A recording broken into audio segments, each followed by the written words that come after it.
അക്കൗണ്ടിൽ നിന്ന് വന്നിട്ടുള്ള ഒരു കമന്റ് ആണ് കേട്ടോ. എന്താണെന്നറിയോ ആ കമന്റ്? അതായത് അടുക്കും ചിട്ടയും അമ്മ അപ്പയെ കണ്ട് പഠിച്ചതാണോ അതോ അപ്പ അമ്മയെ കണ്ട് പഠിച്ചതാണോ അതോ വിവാഹത്തിന് മുൻപേ രണ്ടുപേരും ഇങ്ങനെ ആയിരുന്നോ? പക്ഷെ ഇപ്പോഴത്തെ ജനറേഷനിൽ ഉള്ള കുട്ടികൾക്ക് അത് ഒട്ടും ദഹിക്കൂല. ഇപ്പം അത് ഉള്ള കാര്യം പറഞ്ഞതിന് കുഴപ്പമില്ല. നിങ്ങളൊന്ന് മനസ്സിലാക്കിയാൽ നല്ലതായിരിക്കും. അല്ലാണ്ട് ഒന്നിച്ച് കൊണ്ടുവച്ച് കോരിയെടുക്കണ ചിട്ട അന്നില്ല. ഇത് സത്യമായ ഒരു കാര്യമാണ് ഞാൻ പറഞ്ഞത്. അപ്പം ഇന്നലെ നമ്മുടെ വീഡിയോ ഇട്ടില്ലേ പള്ളി പോയ പദയാത്ര, ഞാനുണ്ടായിരുന്നില്ല. പക്ഷെ ആ വീഡിയോ എല്ലാവർക്കും ഇഷ്ടപ്പെട്ടു കേട്ടോ.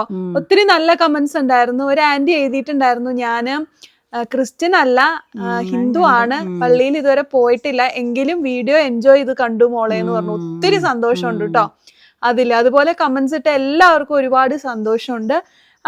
പിന്നെ ഞാൻ നോട്ട് ചെയ്ത ഒരു കമന്റ് ആണ് അതിനകത്ത്, ശ്യാമ ഗിരീഷ് എന്ന് പറഞ്ഞുള്ള അക്കൗണ്ടിൽ നിന്ന് വന്നിട്ടുള്ള ഒരു കമന്റ് ആണ് കേട്ടോ. എന്താണെന്നറിയോ ആ കമന്റ്?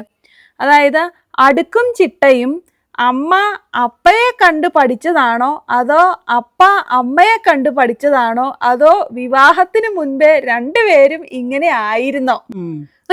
അതെനിക്ക് ഭയങ്കര രസകരമായി തോന്നി. അപ്പൊ അമ്മയുടെ ഒരു റിയാക്ഷൻ എന്താണ് ആ ഒരു കമന്റിനോട്? ആ റിയാക്ഷൻ എന്നാന്ന് വെച്ചാൽ അവസാനം പറഞ്ഞതാണ് കറക്റ്റ്. അതായത് അവര് പുതിയ സബ്സ്ക്രൈബറാന്ന് തോന്നണം. ഞാൻ എൻ്റെ പഴയ വീഡിയോസിലൊക്കെ സെർച്ച് ചെയ്ത്, അത് ബുദ്ധിമുട്ടായിരിക്കും സെർച്ച് ചെയ്യാൻ, പറയാറുണ്ട് ഞാനൊരു ഇങ്ങനെ വളർന്നത് എൻ്റെ ഗ്രാൻഡ് മദറിൻ്റെ സംരക്ഷണത്തിലാന്ന് പറഞ്ഞിട്ടുണ്ട്.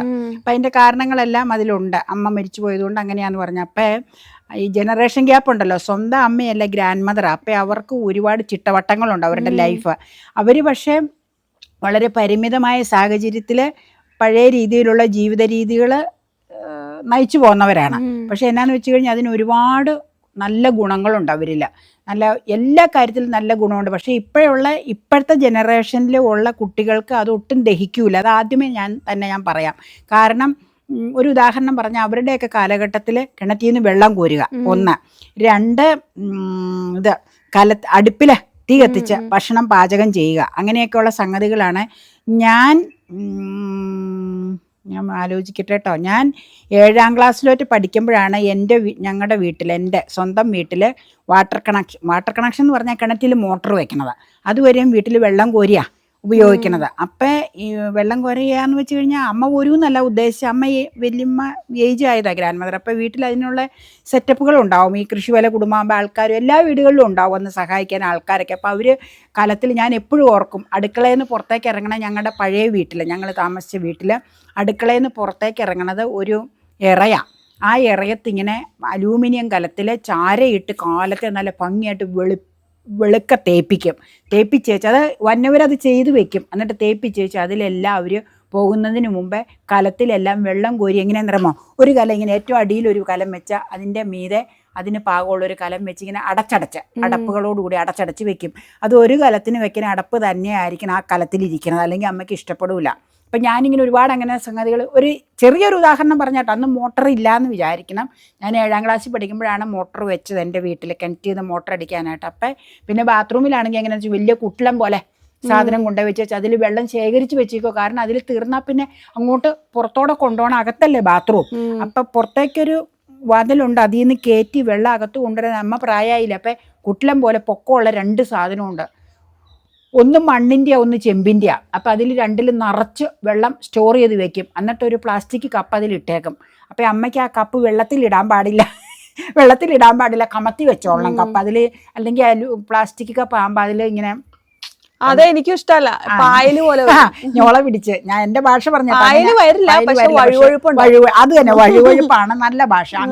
അങ്ങനെയൊക്കെ കുറെ ചിട്ടകളുണ്ട്. അപ്പം ഞാൻ അമ്മയോട് ഇങ്ങനെ ചിലതൊക്കെ സംശയങ്ങൾ ചോദിക്കും. പിന്നെ മൺചട്ടികളൊക്കെ, പിന്നെ വലിയ വേറൊരു ചിട്ടയെന്ന് പറഞ്ഞു കഴിഞ്ഞാൽ എന്നാന്ന് വെച്ച് കഴിഞ്ഞാൽ, ഈ അടുപ്പിൽ വെച്ചാൽ എല്ലാം കത്തിക്കണേന്ന് പറഞ്ഞില്ലേ. പിന്നെ എൻ്റെ വീട്ടിൽ മാത്രം അമ്മച്ചിക്ക് ഇങ്ങനെ മരിച്ചു പോകുന്നതിന് മുമ്പും ഉണ്ടായിരുന്ന ഒരു കുഞ്ഞു കോയിൽ വെച്ചിട്ടുള്ളൊരു ഹീറ്ററാണ്. ആ ഹീറ്ററിൽ പാല് തിളപ്പിക്കും, ചായ ഉണ്ടാക്കും, അത് മാത്രമേ ചെയ്യുള്ളൂ. കാപ്പിയും ചായയും ഉണ്ടാക്കും, പാല് തിളപ്പിക്കുകയും ചെയ്യും. അതിനുള്ള പാല്, കാരണം അത് മറ്റേ അമ്മയ്ക്ക് ഇങ്ങനെ അത് കൈകാര്യം ചെയ്യാൻ ബുദ്ധിമുട്ടായിരുന്ന അപ്പച്ചനും എൻ്റെ ആങ്ങളെയൊക്കെ ഞാൻ അന്നേരത്തേക്കും അത്രയും വലുതായിട്ടില്ല ചെയ്തു കൊടുത്തുകൊണ്ടിരുന്നത്. അമ്മച്ചിയുടെ മരണശേഷം അമ്മ ഞങ്ങളുടെ കൂടെ വന്ന് താമസിച്ചപ്പോൾ. അപ്പോൾ അങ്ങനെയുള്ളൊരു ഹീറ്റർ മാത്രമേ ഉള്ളൂ, ഈ കോയിലിങ്ങനെ റൗണ്ടായിട്ടുള്ള വീട്ടിലുള്ളൂ. ഗ്യാസ് ഇല്ല. ഗ്യാസ് ഞാൻ ആലോചിച്ച് നോക്കട്ടെ കേട്ടോ, ഞാൻ പ്രീ ഡിഗ്രി പഠിക്കുമ്പോഴാണ് ഗ്യാസ് വാങ്ങിച്ചത് വീട്ടിൽ.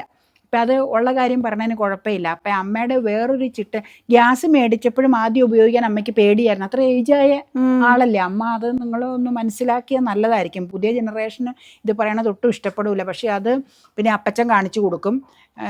ഞാൻ പിന്നെ എനിക്കും അത്ര ഇതൊന്നുമല്ല, പ്രീ ഡിഗ്രി പഠിക്കുന്ന കാലഘട്ടമാണോ, പത്തിലല്ല പ്രീ ഡിഗ്രി ആണെന്ന് എനിക്ക് തോന്നുന്നു. ആ സമയത്താണ് ഗ്യാസ് വാങ്ങിക്കുന്നത്. പിന്നെ അന്നേരം ഒന്നും വീട്ടിൽ ആങ്ങളുടെ കല്യാണമൊന്നും കഴിഞ്ഞിട്ടില്ല ആ ടൈമിൽ.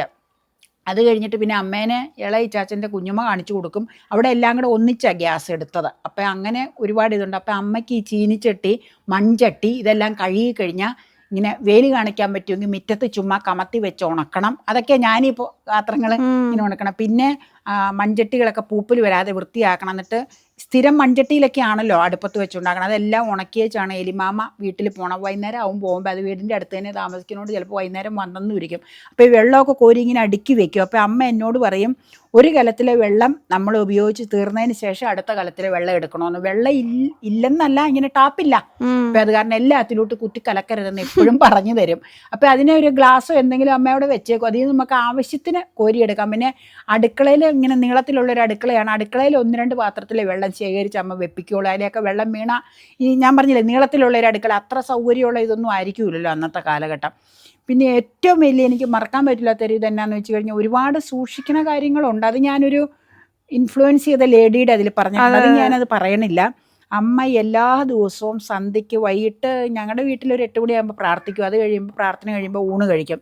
ഊണ് കഴിച്ചു കഴിഞ്ഞാൽ ഏറ്റവും പ്രധാനപ്പെട്ട ഒരു കാര്യം, ചോറുണ്ട പാത്രവും കറിയെടുത്ത പാത്രവും. അന്ന് ഈ ചോറുണ്ടേച്ച് ചോറിൻ്റെ അരിയിലല്ല കറി വെക്കണേ, ഈ സൈഡിൽ ഇങ്ങനെ സ്റ്റീലിൻ്റെ പ്ലേറ്റുകളിലാണ് കറി വെക്കുന്നത്. എല്ലാവർക്കും അങ്ങനെ വേണം. അല്ലാണ്ട് ഒന്നിച്ച് കൊണ്ടുവച്ച് കോരി എടുക്കണ ചിട്ട അന്നില്ല. അപ്പോൾ ഈ കറികൾ കൊണ്ടുവയ്ക്കുന്ന പ്ലേറ്റ് ഉണ്ടാവും, ചോറുണ്ണ പ്ലേറ്റ് ഉണ്ടാവും, വെള്ളം കുടിക്കുന്ന ഗ്ലാസ്സും കാണും. അപ്പോൾ ഈ സംഗതികളെല്ലാം അമ്മയ്ക്ക് വളരെ നിർബന്ധമാണ് കഴുകി വെക്കണമെന്നുള്ളത്. അത് എത്ര വയ്യായികയാണെങ്കിലും അത് പുറത്തെ ഇറകത്ത് സൗകര്യമുണ്ട്. ഇറകത്തുനിന്ന് വാതിൽ കിടന്ന് കഴുകാനുള്ള, അവിടെ നിന്നാണ് കഴിയണം. അകത്ത് അടുക്കളയിൽ ഞാൻ പറഞ്ഞില്ലേ ടാപ്പ് വെച്ചത് 7ാം ക്ലാസ് വന്നപ്പോഴാണ് അന്നേരം സൗകര്യങ്ങളാക്കി പാത്രം കഴുകാനുള്ള. അപ്പം എത്ര ഇതാണെങ്കിലും ആ പാത്രങ്ങളെല്ലാം പുറത്തിരുന്ന് കഴുകിയേച്ച് ഇങ്ങനെ കമത്തി വയ്ക്കുന്ന സ്പേസ് ഉണ്ട്, തട്ട് പോലെ. ആ സ്പേസിൽ വെച്ചേച്ച് അമ്മ പോകുള്ളൂ. അത് പിന്നെ അത് ചെയ്യണ കൂടാതെ അടുപ്പിലല്ലേ തീ കത്തിക്കണം. എല്ലാ ദിവസവും അടുപ്പിലെ ചാരം മാറ്റി ആ അടുപ്പിൻ്റെ തട്ടെല്ലാം ഈ അടുപ്പിൻ്റെ ചോട്ടിൽ അടിക്കണ ചൂലുണ്ട്. എൻ്റെ അടുപ്പിൻ്റെ ചോട്ടിൽ ഇപ്പോഴും ഞാനൊരു കുറ്റിച്ചൂല് വെച്ചിട്ടുണ്ട്. വേണമെങ്കിൽ നിങ്ങൾക്ക് ഈ വീഡിയോയിൽ കാണിക്കാം. അടുപ്പ് കത്തിക്കണില്ലെങ്കിൽ പോലും അങ്ങനെ ഒരു കുറ്റിച്ചൂല് അമ്മയുടെ കണ്ട് ഞാൻ കാണിച്ചു വെച്ചേക്കണം. നിങ്ങളെ കാണിക്കാൻ മോശമാണ്, പക്ഷേ വീഡിയോ കഴിയുമ്പോൾ അതിന് എടുത്തുകൊണ്ട് ഒന്നൊന്ന് കാണിക്കാം. അപ്പോൾ ആ കുറ്റിച്ചൂലും കണ്ട് അതൊക്കെ അടിച്ച് വൃത്തിയാക്കി ഈ കഞ്ഞി വെക്കാൻ രാവിലെ അടുപ്പത്ത് 2 അടുപ്പാണ് ഉള്ളത്. ഒരടുപ്പിൽ അരി വെക്കാനുള്ള കലത്തിലെ വെള്ളം വൈകുന്നേരം എലിമാമ വന്ന് കോരി അതിൽ വെച്ചാണ് പോണത്. ഇത് സത്യമായ ഒരു കാര്യമാണ് ഞാൻ പറഞ്ഞത്. അപ്പം അവരുടെ ആ ചിട്ടയെന്ന് പറഞ്ഞാൽ ഭയങ്കര ചിട്ട. അങ്ങനെ ജീവിക്കാൻ ഇച്ചിരി പാടാട്ടോ. അപ്പം അമ്മയ്ക്ക് അത്രയും കലത്തിൽ വെള്ളം എടുത്ത് വെക്കാൻ പറ്റൂല. കാലത്തെ ചോറാ ഉണ്ണണത്. അപ്പച്ചനൊക്കെ കഞ്ഞിയാണ് കുടിക്കണം, അമ്മയും കഞ്ഞിയാണ്. ഞങ്ങൾ ചോറുണ്ടച്ചാൽ സ്കൂളിൽ പോണേ. അപ്പം ഇപ്പുറത്തെ കലത്ത് അടുപ്പിലായിരിക്കും കറികളുണ്ടാക്കണം. അപ്പം ഈ കലത്തിൽ ഇങ്ങനെ മൂടി വെക്കണം നിർബന്ധമാണ്. എലിമാമ അതിങ്ങനെ വരും. വീടിൻ്റെ അടുത്ത് തന്നെ ആയതുകൊണ്ട് വെള്ളം കോരാനും അതിനും ഒക്കെ, അതിനും കിണറൊന്നും ഇല്ലാത്തതുകൊണ്ട് നമ്മുടെ വീട്ടിൽ നിന്ന് വെള്ളം കൊണ്ടുപോകണം. അപ്പം ഈ അടുക്കളയെ അടിച്ച് അടുപ്പും ചോടും തൂത്ത് വൃത്തിയാക്കാതെ ഒരിക്കലും പോകില്ല. എന്തെങ്കിലും അമ്മയ്ക്ക് മേലായിക വന്നാൽ എന്നോട് പറയും, ഞാൻ ചെറുതാണെങ്കിലും എന്നോട് പറയും, അടുപ്പും ചോട് അടിച്ചിട്ടേരെ ചാര ഏലി വരുമ്പോൾ മാറിക്കോളുന്നു. എന്നോട് ചാരം വാരണ്ട, ചാരം വാരാനൊരു മൺചട്ടി വെച്ചിട്ടുണ്ട്, പൊട്ടച്ചട്ടി. അതിനകത്തേക്കാണ് വാരി അടുക്കളയുടെ ഇറത്താണ് വെക്കണം. എന്നിട്ട് അത് നിറഞ്ഞു കഴിയുമ്പോൾ ഏതാണ്ടൊക്കെ സാധനത്തിൻ്റെ ചോട്ടി കൊണ്ടുപോയി, വാഴയുടെ എനിക്കറിയില്ല എന്നാന്നൊന്നും ഞാൻ നോക്കാറില്ല, അതിൻ്റെ ചോട്ടി കൊണ്ടുപോയി ഇട്ടേച്ച് അതൊക്കെ എനിക്കറിയാം അങ്ങനെ ചെയ്യും. അപ്പം അത്രയ്ക്കും മേലും ജനറേഷൻ ഗ്യാപ്പ് കൊണ്ടായിരിക്കും അത്രയും ചിട്ടയായിട്ടുള്ള ജീവിത രീതി അവരുടെ. പറഞ്ഞു വന്നത് അല്ല, ഞാൻ ടോപ്പിക്കിലേക്ക് വരാൻ ഇങ്ങനെ പറയാൻ ഒരുപാടുണ്ട് അതിനെപ്പറ്റി. അപ്പം ചിട്ടയായിട്ട് കണ്ടതുകൊണ്ട് അതിൻ്റെ പകുതി ചിട്ടയോ എൻ്റെ ലൈഫിലുള്ളെങ്കിലും ഞാൻ കുറേ ചിട്ടകളുമായിട്ടാണ് വന്നത്. എൻ്റെ ഉള്ളിൽ അവിടുത്തെ ചെയ്ത് കണ്ടേക്കണം ചിട്ടകൾ. പിന്നെ ഇവിടെ വന്നു കഴിഞ്ഞപ്പോൾ ഹസ്ബൻഡ് ജോലിയിലിരുന്ന ആളായതുകൊണ്ട് കറക്റ്റ് ടൈമിൽ എഴുന്നേൽക്കുക, പരിപാടികൾ രാവിലെ ചെയ്യുക. ഓട്ടോമാറ്റിക്കായിട്ട് ജോലിയിൽ പോണ എല്ലാ ലേഡീസും ജെൻസും ഒക്കെ അങ്ങനെയായിരിക്കും. അവരുടെ ടൈമിൽ അവർക്ക് ലേഡീസിന് നല്ല വർക്കുണ്ടാവും വീട്ടുകാര്യങ്ങൾ, അതും കഴിഞ്ഞേച്ച് അവർക്ക് പോകണം. അത് ഇവിടെ അടുത്തുള്ള പല ചേച്ചിമാരും ജോലിക്ക് പോണവരോട് ഞാൻ ചോദിച്ചിട്ടുണ്ട് ഇങ്ങനെ, നിങ്ങൾ ഈ രാവിലെ എഴുന്നേറ്റ് വെച്ച് എന്ത് കഷ്ടപ്പാടാണ് ഇതെല്ലാം കഴിഞ്ഞ് പോയി വന്നു കഴിഞ്ഞ് നിങ്ങൾക്ക് ജോലി ചെയ്യേണ്ടതെന്ന് ഞാൻ ചോദിക്കാറുണ്ട് പലരോടും, പ്രത്യേകിച്ച് ഷേർലി ചേച്ചിയോടൊക്കെ ഞാൻ പല പ്രാവശ്യം ചോദിച്ചിട്ടുണ്ട്. അപ്പം പറഞ്ഞു വന്നത്, അപ്പം ആ ഹസ്ബൻഡിനും നല്ല ചിട്ടയുണ്ട്. വൈകിട്ട് അതുപോലെ വന്നു കഴിഞ്ഞാൽ ഓരോരോ കാര്യങ്ങൾ ചിട്ടയായിട്ട് ചെയ്യേണ്ട കാര്യങ്ങൾ ചെയ്യുക. പിന്നെ അത് കഴിഞ്ഞ് ഇവിടെ അപ്പച്ചനൊക്കെ സന്ധ്യയ്ക്ക് പ്രാർത്ഥിക്കുന്ന ഒരു രീതിയുണ്ട്, കുളി കഴിഞ്ഞ് പ്രാർത്ഥിക്കുക എങ്ങനെയൊക്കെയുള്ള. അപ്പം ഇവിടെ ഒരു നല്ല ചിട്ടയുള്ള ആളായിരുന്നു. ഞാനും വേറൊരു രീതിയിൽ ചിട്ടയുള്ള ഒരാളായിരുന്നു.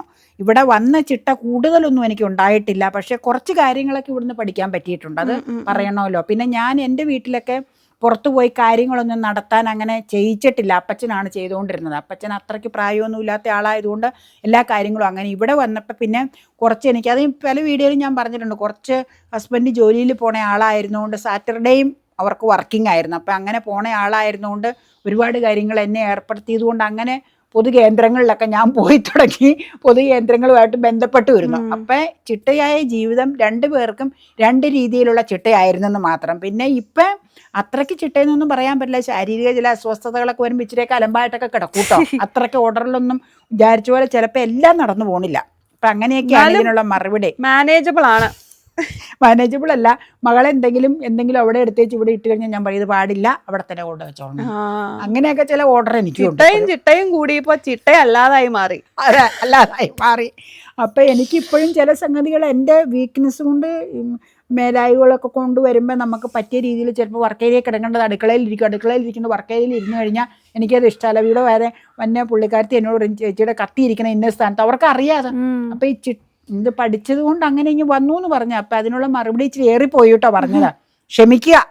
പറയാൻ ഒരുപാടുള്ളതുകൊണ്ട് അങ്ങനെ ഓവറായി പോണതാട്ടോ. സദയം ക്ഷമിച്ചേക്ക് കേട്ടോ. ഓക്കെ.